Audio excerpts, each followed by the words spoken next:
Hello everyone, I thought I'd do a video to recap some of Augustine. I'm going to maybe do two videos.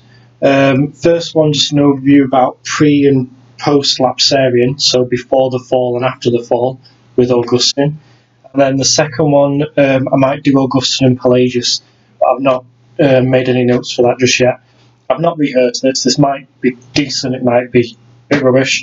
Just see how we go. It's basically just a recap of stuff you should have already learned, so it's more of a, as I say, a recap to test that you understand it, rather than me teaching it to you. This is like a summary really, more than anything else.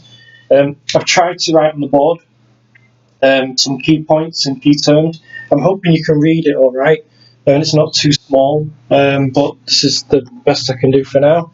So I've put the two, like the table in your booklet that you should have, in contrast next to each other, and I've tried to make each side link in terms of the colours a little bit as to what is going on before the fall, which is pre-Lapsarian, and then after the fall, which is post-Lapsarian. The fall obviously being in the Bible, Genesis chapter 3. So this is all on Augustine. So Augustine uses a scales analogy, and in the scales, if you know about weighing scales, like proper old school ones, not digital ones, you would get like a stand with the scales, and you put things on each side and you want them to balance out, and then you can sell things to people or whatever it is you use the scales for.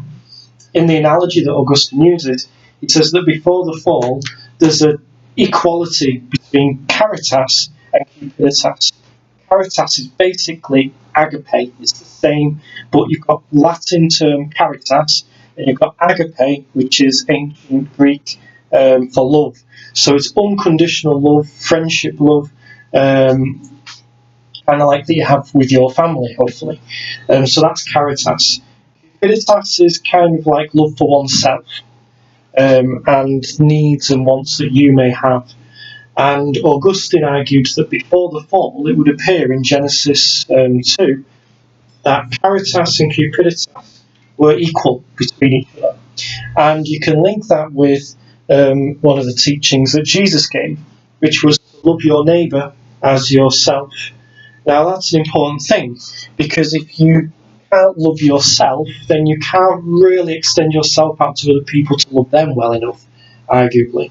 And so it's not a bad thing to always love yourself or to take care of yourself. You need to do that in loads of different situations, and in general, Ari, I would probably say a lot more on that. But in terms of the A level, loving yourself and loving your neighbour should be equal. It's not that it's bad to love yourself, they should be equal. Love one another as you would love yourself as well. Treat people the way you want to be treated, and treat yourself in that way too. So cupiditas and caritas are equal with each other. After the fall, according to Augustine, there appears to be a break within this equality between cupiditas and caritas. And in a set of scales, when you put something heavy on one side of the scale, it would weigh that down and the other one tips up. So here we see that cupiditas is kind of like the overruling factor now within humanity. After doing something that could be considered selfish in terms of eating the fruit. Sorry, I'm hitting doors. In terms of doing something selfish, eating the fruit in the Garden of Eden, that then expies that we've fallen as a nature, and cupiditas now overrules all of our decision making. We are selfish individuals. We care about ourselves more than, for example, obeying the will of God and doing our duty as a human towards loving God. And so that's where this term here, concupiscence, I think that's how you pronounce it, I'm not sure. If you say something with enough confidence, or at least you know how to spell it, then you'll do alright with your exams. So concupiscence is when that sexual desire and lust then overrules everything that you're thinking, everything that you're doing. And it would appear that, according to Augustine, that is kind of the overwhelming factor that human beings fall for.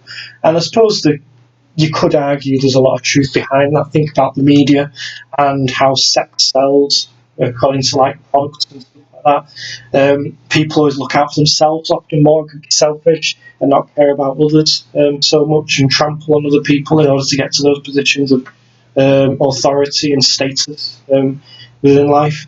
So this overwhelming weighted on one-sidedness after the fall has kind of corrupted humanity, and we're weak, we're damned essentially, and we need to try and turn back to caritas. We need to try and turn back to agape, this unconditional everlasting love that we would have for ourselves but also for each other as well. So that's one change that's happened, and Augustine uses this scales analogy to illustrate that. So try and put that in your essays, talking about the scales and how now they're tilted in favour of cupidity, which is sexual lust and desire. So another way in which everything changed pre and post fall was the relationship between Adam and Eve. Some of it's obvious because of what's happened here with the scales, but just to illustrate a little bit more. In Genesis chapter 2, we see that Eve is created by God to be a helper. Helper in this term doesn't appear to be necessarily a negative thing or have bad connotations, because we have people who help us in every day-to-day life, and we don't look at them as below us or not important. I couldn't do my job in work without people helping me to do my job. And there were loads of different roles in work that I'm not going to list, which help teaching staff, and that includes management as well. They should be seen as helpers for teaching staff in order for us to help you get the best out of your subject. So in that case, I'm a helper to you, and that does not mean that I'm below you in any way, shape or form, I'm above you. Eve is a helper of Adam, and so there's a lot of equality going on there between the two genders in Adam and Eve, and this loving relationship and friendship, which Augustine calls concordia. So use these key terms, especially if you're aiming for the higher grades, your A's, A stars, and use these terms and use them in your essays with confidence that you know what they mean. And then hopefully your essays will appear stronger from doing that. So there's a loving relationship between Adam and Eve. It's a friendship, but that marriage is based on friendship. It's based on a connection and love. It's based essentially on loving your neighbour as yourself, as Jesus taught. Sex between Adam and Eve would have been, apparently according to Augustine, a purely rational thing, where Adam and Eve would suddenly think to themselves, you know what, we need to have children. So there we go, have sex, done, right, move on.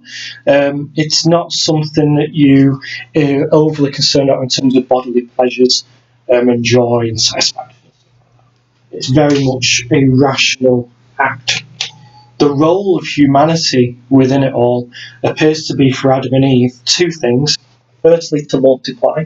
So to have sex to multiply the planet and grow the human species. And secondly, also with stewardship, to look after the world in which we live. In the same way how a steward at a football ground would look after the crowd, Adam and Eve were called to be stewards of creation, to look after the whole of creation.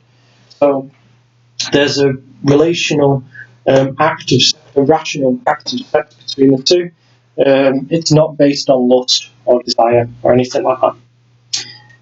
And that to post-Lapsarian, after the fall, we see there's a change in this word. Eve is no longer Adam's helper. She seems to be basically like a servant to Adam, and Adam is now seen as Eve's master. And he's in control, he's in dominance over Eve, which probably gives the indication for Augustine and for Jewish writers of scriptures to try and explain why it is that we live in a patriarchal society. Why is it that men seem to dominate over women? And that's because of the fall and what happened here. This course of Augustine is a great one because Augustine will link to every area of the Christian theology course. So pretty much any essay you write in this Christian theology course, A-level section, this third module, you'll be able to relate back to Augustine.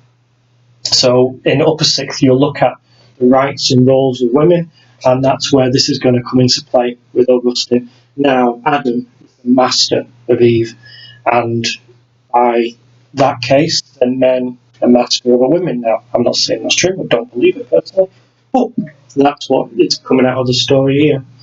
Man and woman appear to be in some form of conflict almost with each other. That friendship's kind of gone.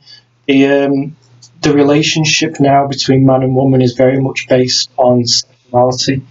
It would have been interesting if in class we could have a chat about whether a man and woman can really just be friends, or is there always going to be something there that's kind of, I don't know, is unable to maybe breach the taboo between them, a man and a woman, in terms of being always friends, and not more than that, or always wanting more than that. I don't know. There appears to be, with sex, a change as well. From before the fall being a purely rational thing, to now after the fall is basically deemed on lust and bodily acts of pleasure. That's what sex is about.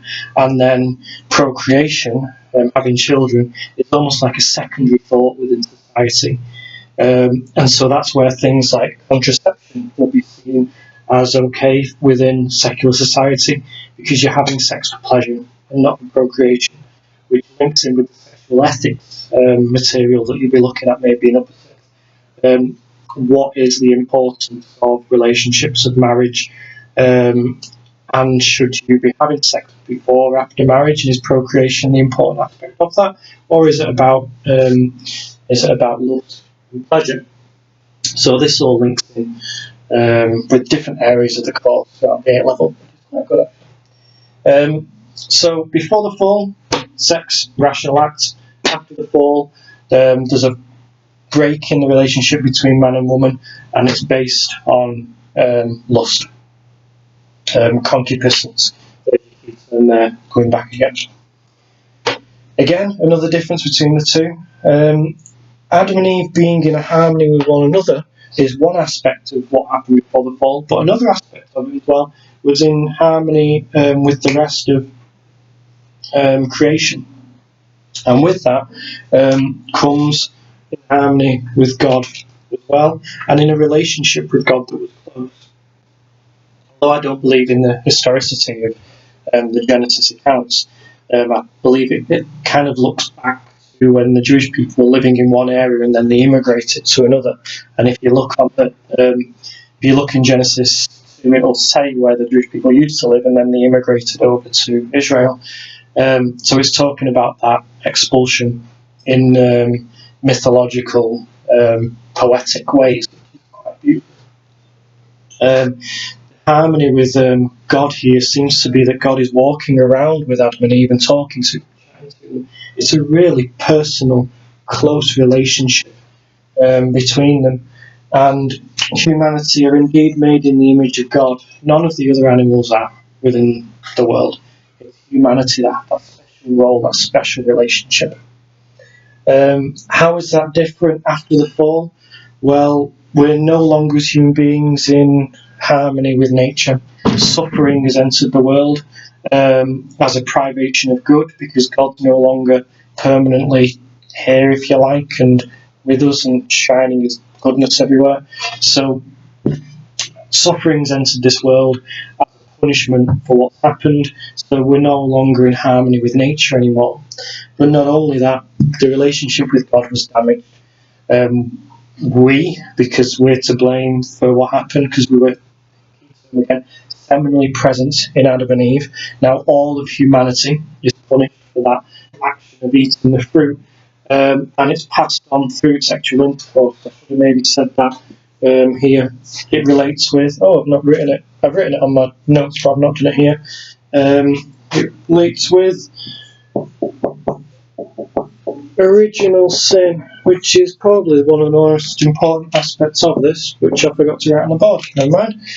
But yeah, original sin, massively important. That relationship is now damaged with God. We are not seen as like perfect. We are damned. Sin is upon us, and the only way to remove it is through the act of baptism. and we'll look at that in another video that I'll do in a bit. Original sin brings a double death because we die within our nature as a human, of being weak and frail. That's the first death, and then the second death is we literally do die. So originally, before the fall, it would appear that Augustine believes that there was no death. Adam and Eve would have lived forever, essentially. And after the fall, this suffering enters the world. We die now double deaths. That's according to what's happened. And this original sin is transmitted then by sex. Couple have sex, have a child, and the act of sex, because it's going to be based on lust and desire, ends up meaning that it's within your offspring and their offspring and their offspring. It's always going to be carried on. So yeah, original sin transmitted by that. So harmony with God, image of God, that's before the fall. After the fall, suffering enters the world, and the relationship with God is damaged. And the only way to solve that, according to Augustine, was for God to solve it through the death of Jesus on the cross. Before the fall, another difference between the two was humanity were apparently naked. They had no need to wear clothing. They felt no shame. And then after the fall, that's where shame comes into the world. And humans are ashamed of the way they are, the way they look. They need to cover themselves up. That's probably the people that wrote this story originally were probably sat there thinking to themselves, why is it that human beings wear clothing and animals don't? And that's probably why this has come into this myth, because they're trying to make sense of something that they didn't understand. So here's just one of the many points. Now human beings feel shame for the way they look, and we're having to wear clothes. One of the biggest things, though, about what happens after the fall, which again links in very much to the start of this little summary of Augustine, is effectively that our will, what we want to do, what we ought to do, is divided. Instead of focusing on the combination equally, caritas and cupiditas, our will is now divided, and we're focusing too much on cupiditas, that selfish love. And we have a key quote from St. Paul, which is in your booklets. There's more of it than what I'm saying. Paul says that he doesn't tend to do what he ought to do, but he always does what he hates and what he knows that he shouldn't. And I think that's true within a lot of people within human nature. We know what we ought to do, and we have those intentions to try and do good, but intentions don't really mean all that too much if you're not actually going to carry it through. So we tend to do what we want to do, not what we ought to, or we tend to do what we hate doing and we don't want to do, but we end up doing it anyway because it's bad, and the scales are weighed down in that respect to make us do these bad things. Now, I personally believe there's a common mistake that a lot of students make when it comes to Augustine and this whole aspect of the fall. It kind of bores me as a teacher, and when I was examining and marking essays, about how you would see the same thing over and over again with answers about Augustine, and it just gets boring. And yes, you get some marks, yeah, you get the exam board will give you marks for what you're saying, but time and time again, reading students over and over again, just getting rid of all of this and saying it's all a load of rubbish, just because Genesis was a myth. And you might, for an extra point or two, say that Climacker is one of the key Christian theologians who points out the myth aspect of it. And yeah, that's right, go with it. You can say that in your essays, I'm not saying don't. But what's going to make your essay different? What's going to make your essay stand out from all the other students in the country who are going to be writing the same thing over and over again? That Augustine argues this, but it's a myth, so let's just ignore it and move on with our lives. You need to be giving more to the student. You need to shine and stand out, and what can do that? There's a video that's in the PowerPoint that's been sent to you, which is a beautiful conversation with N.T. Wright. He's a great theologian, brilliant theologian from the Church of England. I believe he's a bishop, could be wrong. And he does believe that it's a myth, but he goes more than that and beyond that. Saying something is a myth does not mean it's a load of rubbish and just throw it away. Think about like Aesop's fables, the tortoise and the hare. Yeah, no one reads the tortoise and the hare and goes, "It's just a story, so it's a load of rubbish." They take that story and the beauty of that story and the teachings behind that story, and you learn from it, and you remember it, and it stands out in your mind, and it reflects things that's real within society about how you can be overconfident, how you can rush things through and get things wrong. Whereas the tortoise, like Om, who's out in the garden in the sunshine, will take his time and then try and do things correctly, not be too overconfident and cocky, and wins. Yeah, so you can learn from that, even though it's just a story. When it comes to the fall, when Augustine in Genesis chapters 2 and 3, there's so much more beauty that if you're studying at degree level, you can get out of the story. It's amazing. It tells you so much about early humanity and what the people then believed. But not just that, it can teach us about us today and what we're like in the world today, whether you believe it was historically accurate or not. It does in some way reflect society, and we can learn from that, and that's a good thing. So, for example, as human beings, we are fundamentally fallen. We're weak. The problem with humanity is as soon as we try and say how amazing and great and incredible we are, that's where we start getting above our station, say things that are wrong. We could do a lot of harm. I was reading the news this morning, and apparently a certain world leader, we're in the coronavirus pandemic at the moment, and there's a certain world leader who said, hey, basically, if you sit out in the sun, that'll cure coronavirus, and wouldn't it be a good idea if we just inject sanitizer,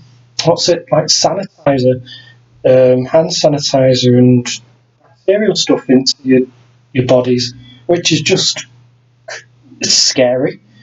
And it's maybe that's a symbol and a sign that when we get to above our station, when we step out and think how great and how brilliant we are, and when we focus on ourselves all the way too much, and maybe upcoming elections that are going to happen, when we just focus on those things and push everyone away, we're really, really, really having a negative effect on society, and it can be really dangerous. We shouldn't be getting too above our stations.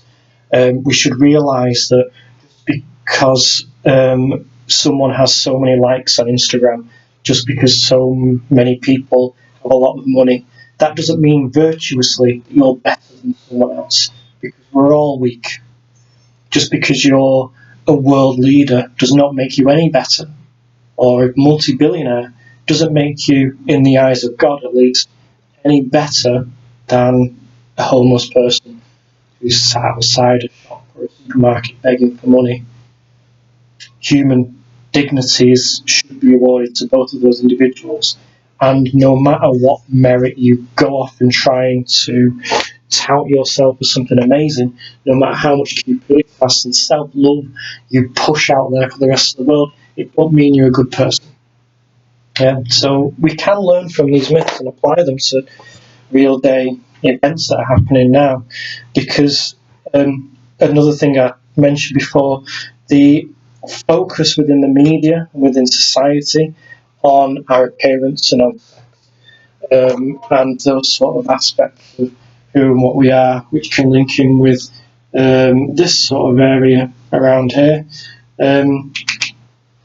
Effectively, we're always counting the likes on Facebook, and we're always, if we don't like a particular photo of ourselves, we change the filters on it.